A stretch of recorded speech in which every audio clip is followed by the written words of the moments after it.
আমাদেরকে হেদায়েত দান করে বলেন আমিন। আমাদেরকে শান্তি শৃঙ্খলা বুঝার তৌফিক দান করে বলুন আমিন।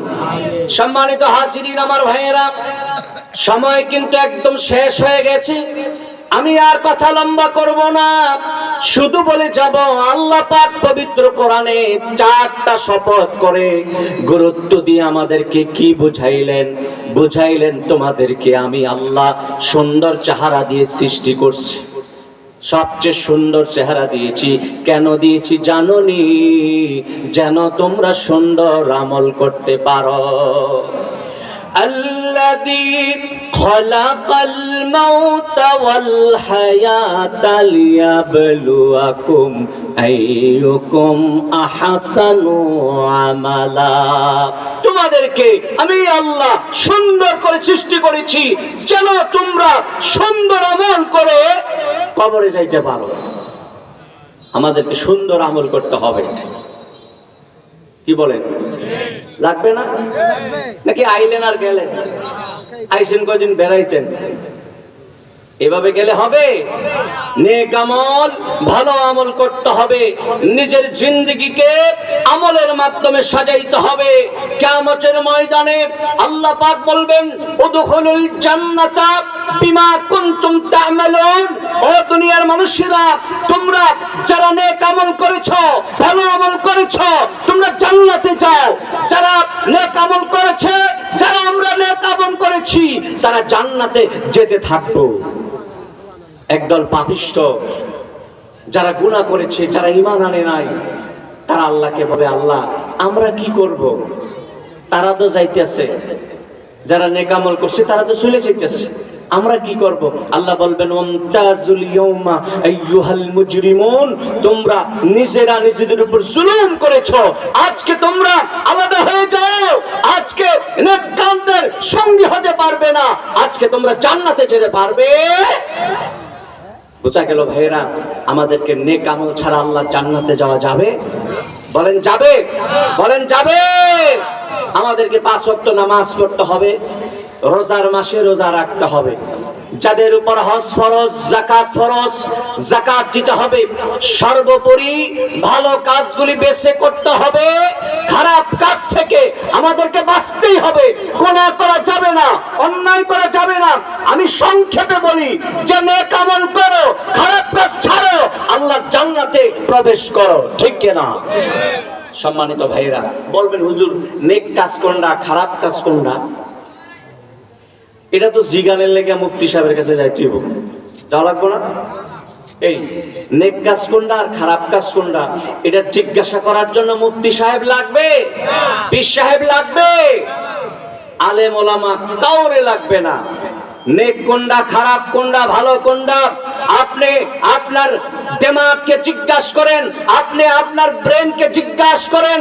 আপনাকে আকল দিয়েছে, আকলকে জিজ্ঞাসা করেন যে আমি যে কাজটা করছি এটা ভালো না খারাপ। সে যদি বলে ভালো তাইলে ভালো, সে যদি বলে খারাপ তাইলে এটা খারাপ, ঠিক কিনা বলেন? আল্লাহ পাক মানুষ জাতিকে এতটুকু জ্ঞান দিয়েছে, কোনটা ভালো কোনটা খারাপ বুঝার মতো দিমাগ, আকল আল্লাহ পাক মানুষ জাতিকে দিয়েছে, ঠিক কিনা? সম্মানিত হাজিরিন, সম্মানিত ভাইয়েরা, আসুন ভালো হয়ে যায়। কি বলেন? ভালো হইতে পয়সা লাগে? এই ভালো হইতে পয়সা লাগে? অলি হইতে টাকা লাগে? গাড়ি বাড়ি লাগে? জমি জমা লাগে? কি লাগে? ঈমান লাগে আর তাকওয়া লাগে। ঈমান লাগে আর তাকওয়া লাগে। আল্লাহ পাক পবিত্র কোরআনে বলেছেন আলা ইন্না আউলিয়া আল্লাহি লা খাউফুন আলাইহিম ওয়া লা হুম ইয়াহজানুন। ওলিদের কোনো ভয় নাই, তাদের কোনো চিন্তা নাই। কারা বলি? আল্লাযীনা আমানু ওয়া কানু ইয়াত্তাকুন, যাদের ঈমান আছে, খোদাভীতি আছে, তারাই আল্লাহর ওলি। সুবহানাল্লাহ বলবেন না? যাদের মধ্যে ঈমান আছে, আল্লাহর ভয় আছে, তারাই পৃথিবীর শ্রেষ্ঠ মানুষ, ঠিক কিনা? যাদের ঈমান আছে, আল্লাহর ভয় আছে, তারা চুরি করতে পারে না, ডাকাতি করতে পারে না, তারা মিথ্যা বলতে পারে? পারে? যাদের মধ্যে আল্লাহর ভয় আছে তারা মিথ্যা বলতে পারে? দোকানে বলেছে কোন মিছা কথা? যদি বলেন তাহলে বুঝবেন আপনার অন্তরে আল্লাহর ভয় নাই। 1000 টাকার নোট রাস্তায় পড়ে আছে, যদি নিতে আপনার লজ্জা না লাগে, এই নোট যদি পকেটে নিতে আপনি লজ্জা না পান, আল্লাহকে না সম্মান, তাহলে বোঝা গেছে আপনার অন্তরে আল্লাহর ভয় নাই। আপনি চুরি করেন, ডাকাতি করেন, দেশের সম্পদ লুণ্ঠন করেন, আপনি আল্লাহর ভয় অন্তরে লালন করেন না, ঠিক কিনা? আপনার ঈমান বড় দুর্বল, আপনি বড় দুর্বল ঈমানদার। এই দুর্বল ঈমান মরণের সময় থাকে না যায় আপনি বলতে পারবেন না। আমাদের যে ঈমান মরণের সময় যখন গলায় চিপা দিয়ে ধরবে আজরাইল, আল্লাহ না করুক চলেও যেতে পারে, ঠিক কিনা? একজন ব্যবসায়ী, তার কাছে একটা টিয়া পাখি ছিল। টিয়া পাখিরে সারা জীবন শিখাইছে লা ইলাহা ইল্লাল্লাহ। কি বলছে? লা ইলাহা ইল্লাল্লাহ, লা ইলাহা ইল্লাল্লাহ। সারা জীবন টিয়া পাখি যতদিন তার খাঁচায় ছিল লা ইলাহা ইল্লাল্লাহর জিকির করেছে, কিন্তু টিয়া পাখির কলিজায় লা ইলাহা ইল্লাল্লাহ ছিল না। ছিল? হঠাৎ করে ব্যবসায়ী দেখলেন যে তার ঘরে একটা পালিত বিড়াল ছিল।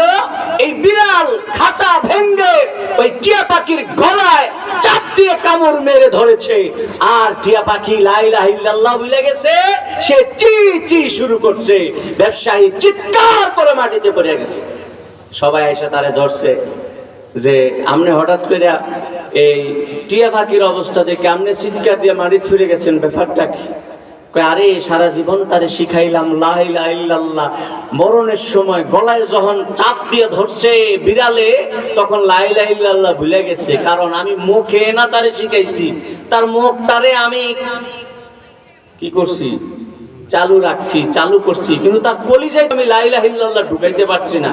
ভিতরে লা ইলাহা ইল্লাল্লাহ ছিল না বলে যখন গলায় চাপ খেয়েছে সে লা ইলাহা ইল্লাল্লাহ ভুলে গেছে। ওই যে তার আসল ডাক, এটা বার হইছে। আরে আমরাও তো মুসলমান, না জানি মরণের সময় আজরাইল ধরলে আমরা লা ইলাহা ইল্লাল্লাহ ভুলে যাই, না জানি সারা জীবন যেই কাম করে এই কাম বার হয়। আল্লাহ যেন হেদায়েত দেয়, বলেন আমিন। আল্লাহ যেন আমাদেরকে সাচ্চা মুসলমান বানায় দেয়, বলেন আমিন। আমরা ইমানদার হতে চাই, রাজি আছেন? আমরা মুত্তাকি বান্দা হতে চাই, রাজি আছেন? কারা কারা রাজি? হাত তুলে দেখান। আল্লাহ তুমি কবুল করো, মঞ্জুর করো, বলেন আমিন। বলুন আল্লাহুম্মা আমিন। সম্মানিত হাজিরিন, বিদায় বেলা আপনাদেরকে একটা দাওয়াত দিয়ে যাই। আপনারা জানেন বর্ণনাপাড়া দরবার শরীফের বাৎসরিক মাহফিল প্রতি বছর